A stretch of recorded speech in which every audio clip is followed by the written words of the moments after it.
Et nous sommes en direct depuis Paris avec le journaliste éditorialiste Mustapha Tossa. Bonsoir Mustapha. Bonsoir. Plus de 9 ans donc après avoir été accueillis au Mali comme des sauveurs en quelque sorte face aux groupes terroristes, les militaires français quittent donc ce pays. Quelle lecture faites-vous de ce retrait ? En fait, la lecture que j'en fais est celle que font beaucoup d'observateurs français sur cette affaire.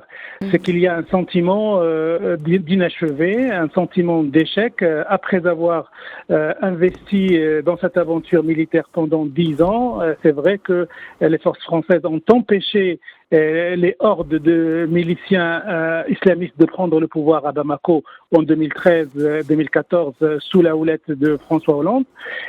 Mais au bout de 10 ans, à part cet exploit relativement important, il y a eu une instabilité politique, une privation des droits économiques et une marginalisation des Maliens.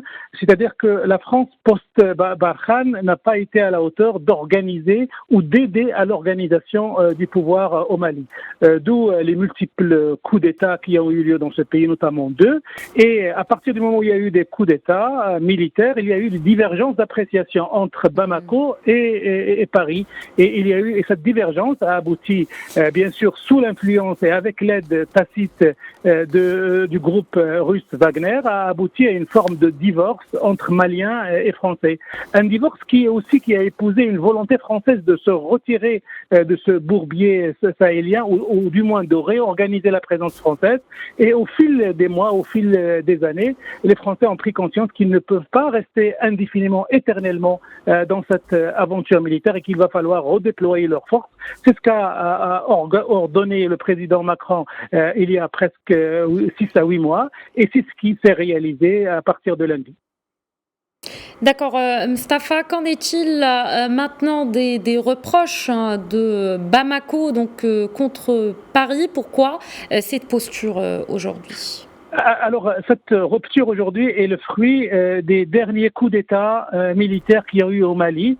Et l'équipe putschiste avait demandé à la diplomatie française, aux autorités françaises de bénir le putsch, de l'aider, de lui assurer une reconnaissance régionale et internationale.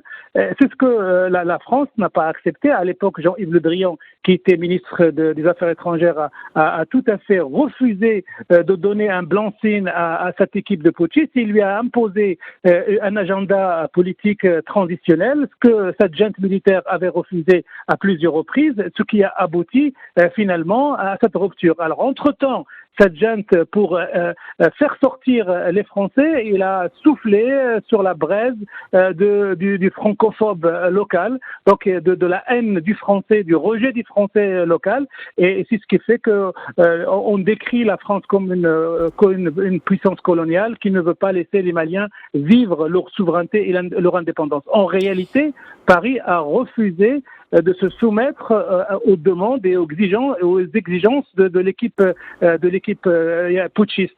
Et tout cela, dans ce bras de fer franco-malien, il y avait les Russes en sous-main, il y avait Wagner qui aidait les putschistes, et ça a abouti à ce divorce et à ce retrait des Français de cette région.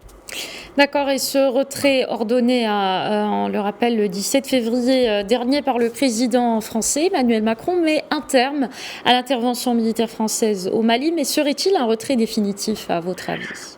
Alors, à lire et à écouter le président français, non, ce n'est pas un retrait définitif, c'est un repositionnement. Donc, les Français qui, quand on comptait un nombre de presque 5000, sont aujourd'hui du nombre de 2500, et ils se seraient redéployés sur le Burkina Faso, le Niger et le Tchad, et la volonté politique française est toujours de s'inscrire dans la guerre contre les groupes terroristes dans la région pour protéger la stabilité de ces pays. Mais il se trouve que depuis celui qui a été, entre guillemets, mordu par un serpent, il a peur d'une corde. Les Français ne veulent pas être dans les premières lignes de cette guerre contre le terrorisme. Ils veulent participer à cette guerre, mais ne pas être les leaders de cette guerre, ce qui fait que la France demande aux pays de la région, aux pays du Sahel, d'imaginer des formules pour que cette guerre soit efficace, sans que les Français soient obligés de jouer les premiers rôles. Parfait, merci beaucoup Mustapha Tossa, journaliste éditorialiste. Vous étiez avec nous en direct de Paris.